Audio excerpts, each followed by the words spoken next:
Si tu as la fâcheuse tendance à attirer des personnes qui ne sont pas vraiment tes clients idéaux ou parce qu'ils n'ont pas le budget pour s'offrir tes services ou parce qu'en termes de personnalité et de valeur, tu te sens à des années-lumière d'eux, pas de panique. D'une part, tu es loin d'être un cas isolé, d'autre part, ce n'est pas irrémédiable. Dans cet épisode, je te partage les clés qui me permettent d'attirer uniquement mes clientes de cœur grâce à ma création de contenu. Et je te garantis que réussir à attirer ce type de client rend les choses 1000 fois plus faciles et agréables dans ton business. Au point par exemple qu'il arrive que je développe des amitiés avec mes clientes. Dans cet épisode, je vais donc te révéler les erreurs que j'ai fait par le passé par rapport à ma communication et surtout quels changements j'ai opérés pour donner envie à mes clientes de cœur de me contacter pour travailler à mes côtés et de le faire rapidement. Tu souhaites bâtir un business où la vente et l'attraction de clients se fait le plus naturellement du monde dans une énergie de certitude et de sérénité. Tu veux construire une plus grande autorité en ligne et développer ton leadership pour devenir une référence dans ton domaine. Attirer chaque jour un flot de clients impatients de travailler avec toi. Bienvenue sur Build Bold Business, le podcast des entrepreneuses audacieuses qui rêvent en grand. Bienvenue dans ce nouvel épisode, c'est Safia et aujourd'hui je t'accueille pour un nouvel épisode dans lequel on va réaliser une véritable plongée dans les coulisses de ma création de contenu. Donc si tu t'es déjà demandé s'il y a une façon différente de créer du contenu en fonction de la cible qu'on souhaite attirer, tu es au bon endroit. Dans cet épisode, tu découvriras quel type de contenu créer pour attirer des clientes de cœur et comment leur donner envie de travailler avec toi sans avoir besoin d'attendre des plombes. Et ce, uniquement grâce à ta communication. Tu l'as peut-être remarqué si tu me suis sur les réseaux sociaux, sur Instagram notamment, ma façon de communiquer a évolué ces derniers mois. On pourrait qualifier cette communication de plus audacieuse, plus affirmée. Pourtant, j'ai toujours été assez clivante.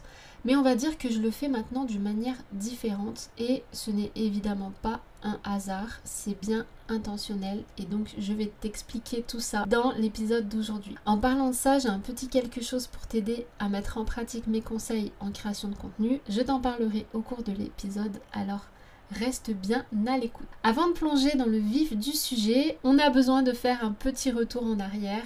Je pense qu'il est important que je te parle de ce qui m'a conduit à ces changements dans ma façon de communiquer. Donc la première chose qui m'a poussée à avoir une certaine réflexion par rapport à ma création de contenu, c'est qu'en fait je trouvais que mon contenu me ressemblait de moins en moins.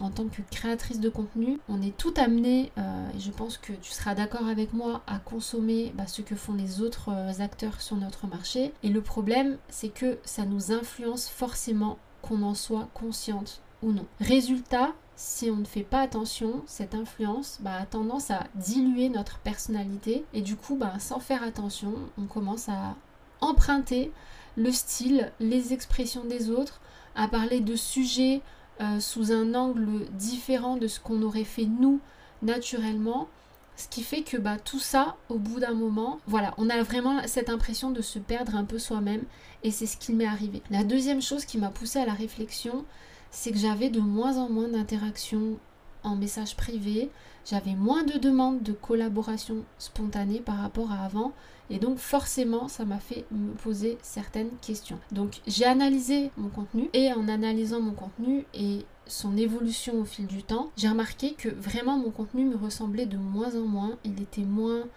cash, moins clivant, comme si inconsciemment j'essayais de plaire davantage aux autres et pourtant c'est ce qui avait fait ma différence à mes débuts, c'est vraiment ce côté très cash, très direct et voilà, et ça ne me plaisait plus du tout cette façon de communiquer avec mon audience, j'avais besoin de me retrouver. Troisième chose qui m'a inspiré ce changement, c'est le manque de plaisir que je prenais aussi à créer du contenu. J'étais arrivée à un point où finalement je me souciais plus des likes que de l'impact et des déclics que je souhaitais transmettre à travers mes contenus et du coup je prenais moins de plaisir à créer parce que finalement je ne créais plus pour mon audience, je ne créais plus pour moi mais je créais pour l'algorithme. Donc suite à ces réflexions, j'ai décidé qu'il était temps de repenser ma création de contenu et de créer différemment. Je vais donc t'expliquer concrètement ce que j'ai fait et ce que je continue à mettre en place encore aujourd'hui pour attirer des clientes qui meurent d'envie de travailler avec moi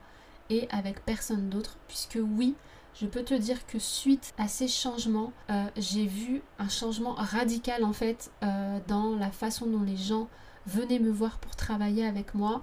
J'ai eu plusieurs personnes qui m'ont contactée alors qu'elles me connaissaient depuis à peine quelques jours et qui m'ont directement demandé à entrer dans mes contenus les plus chers, donc mes coachings en one-on-one, sans qu'elles me connaissent en fait depuis des mois. Donc je trouve ça assez révélateur en fait de la puissance que peut avoir ton contenu, la puissance que peut avoir ta communication lorsqu'elle est bien faite. Donc la première chose que j'ai fait, c'est travailler sur mon mindset. On en revient toujours à ça, mais c'est vraiment important et c'est pas pour rien. C'est cette réflexion que j'ai réalisée sur mon contenu qui m'a fait prendre conscience d'une chose, c'est que malgré les apparences et ma langue assez pendue, j'ai toujours été dans cette recherche de validation de l'autre. Je scrutais les likes, je scrutais les commentaires. Quand je postais, je regardais, je pouvais réactualiser ma page plusieurs fois pour voir si j'avais des likes ou non. Je réécrivais un post parfois 12 fois, 15 fois jusqu'à ce que je le trouve parfait. Et ça, c'est vraiment problématique parce qu'une leader d'opinion, une autorité, dit ce qu'elle pense avec authenticité, même si elle sait que un certain nombre ne sera pas d'accord, même si elle sait que son post ne va pas faire des milliers de likes, d'accord? Donc pour me défaire de ce besoin d'approbation, j'ai réalisé un gros travail sur mon mindset. Donc j'ai fait appel à des pros, à des psys, à des thérapeutes spécialisés dans l'attachement, à des coachs mindset, une coach mindset, une psy et une thérapeute spécialisée dans l'attachement. C'est grâce à ce travail que j'ai pu mettre le doigt sur l'origine de mes insécurités.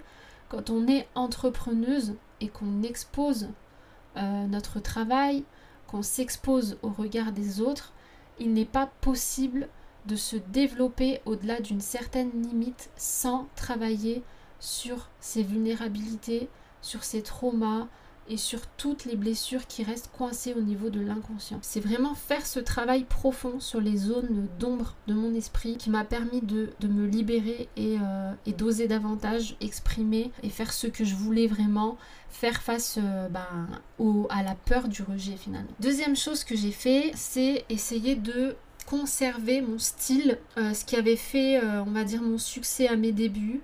Et donc pour ça, j'ai limité drastiquement ma consommation de contenu. J'ai fait le ménage dans mes abonnements. Je me suis désabonnée d'un maximum de personnes. Et ça m'a vraiment permis de me retrouver, de me reconnecter à mon style, d'arrêter de me laisser influencer par les autres, les autres acteurs sur mon marché, sur mes concurrentes, par les sujets tendances ou les créateurs qui sont dans les différentes niches qu'on peut trouver dans l'entrepreneuriat. Donc pour moi, ça a toujours été très important. J'ai toujours eu à cœur d'être précurseur dans mon domaine, de me différencier, de laisser parler ma créativité en essayant de faire des choses uniques sur mon marché.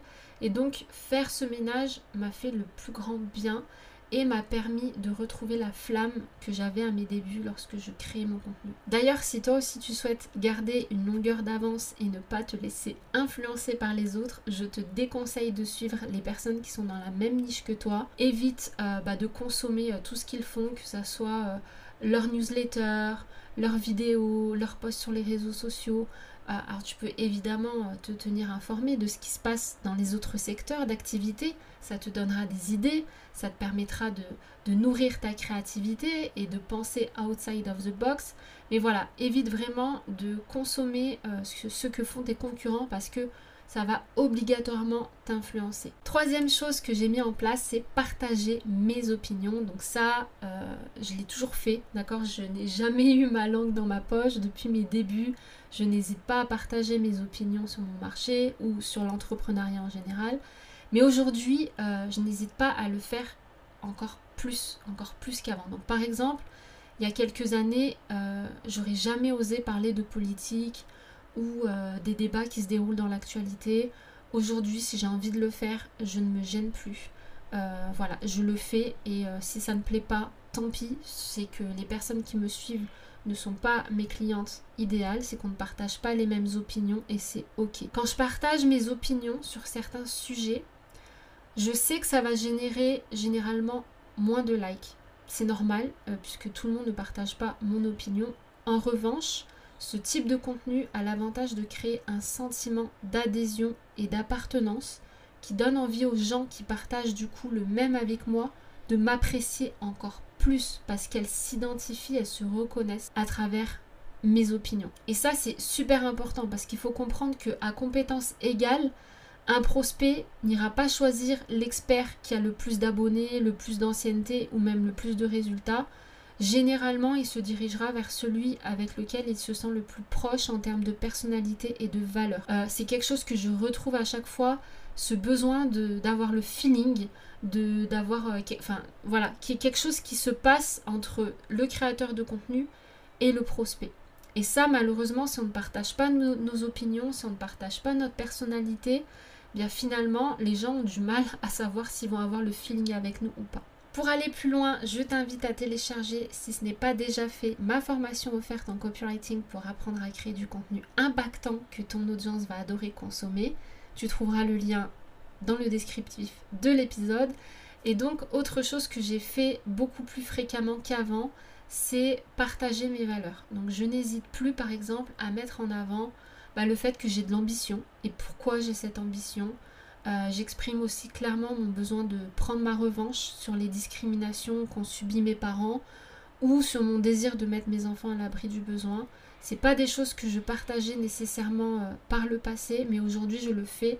Je le fais avec aplomb, avec fierté et ça me fait du bien. Ça me fait du bien de partager ces choses-là et je pense que ça fait également du bien à mon audience qui consomme mon contenu. Je n'hésite pas non plus à partager certaines ONG ou certains députés qui luttent contre la famine, la pollution, le traitement fait aux migrants ou aux Ouïghours par exemple. Voilà, ou évidemment là on est en plein dedans la Palestine, donc ce sont des choses que je partage dans mes stories et qui permettent à mon audience de se retrouver ou pas à travers ces valeurs. Cinquième chose que j'ai changé dans ma création de contenu, c'est que j'ai arrêté d'infantiliser mon audience ou de faire culpabiliser mon audience. Et là, je vais être honnête avec toi, pendant longtemps, j'ai eu la fâcheuse tendance à faire des injonctions en mode tu dois faire ceci, arrête de faire cela. Vraiment, c'était plus fort que moi et c'était pas avec une intention méchante que je faisais ça. C'était vraiment parce que j'avais envie de créer des déclics, de secouer un petit peu les puces de mon audience, lui faire comprendre les choses avec plus d'impact. Et honnêtement, rares étaient les publications dans lesquelles je n'en faisais pas. Donc évidemment, si je faisais ça, c'était parce que j'avais envie vraiment d'aider. Je pensais vraiment que c'était la meilleure façon d'aider mon audience. Maintenant que mon business a évolué et mon mindset aussi, je me rends compte que c'est pas forcément la meilleure façon d'aider les autres.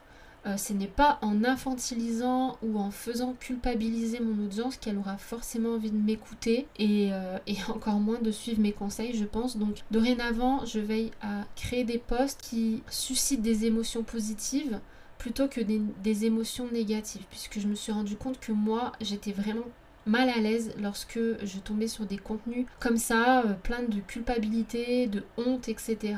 Et donc voilà, je me suis dit que si moi je n'avais pas envie de consommer ce type de contenu, pourquoi est-ce que j'en créerais moi-même? Donc voilà, dorénavant, j'essaie de poster des contenus qui créent plus de l'inspiration, de la motivation, de l'optimisme, plutôt que de la culpabilité ou de la honte. Dernier changement, et non des moindres, c'est que je partage mes standards. Donc qu'est-ce que je veux dire par là? C'est qu'en fait je vais partager quelles normes je souhaite avoir dans ma vie et dans mon business.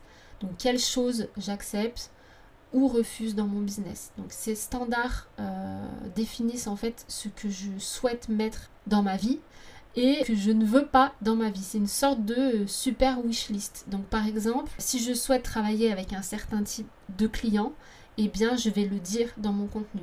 Si je souhaite proposer un certain type d'offre, je vais le dire dans mon contenu. Si je souhaite vendre d'une certaine façon, je vais le dire dans mon contenu. Exemple concret, assez récent, c'est que j'ai décidé que je ne souhaitais plus faire d'appel découverte pour vendre mes offres. Je n'étais plus alignée avec cette façon de faire et donc j'ai créé tout simplement un post pour expliquer pourquoi je ne voulais plus faire d'appel découverte.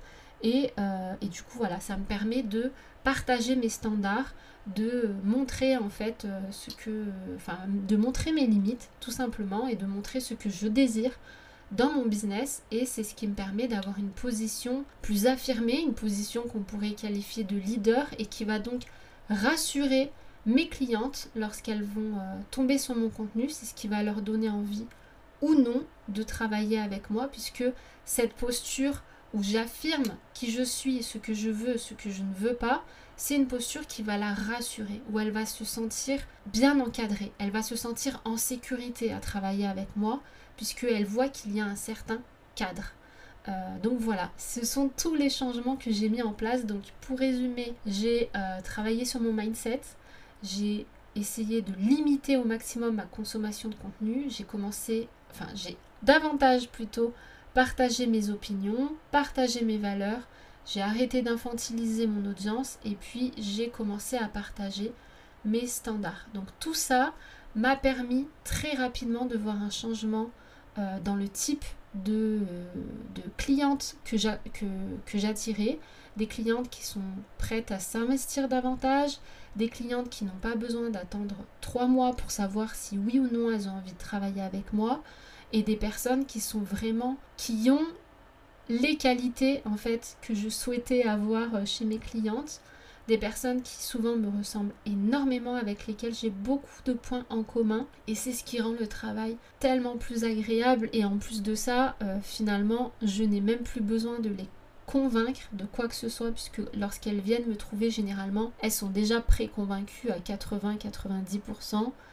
J'ai tout simplement à les rassurer à travers quelques questions qu'elles se posent, mais finalement, mon contenu vend pour moi. D'accord ? Et c'est ça qui est génial avec la création de contenu, c'est que si tu le fais correctement, logiquement, ton contenu va travailler pour toi.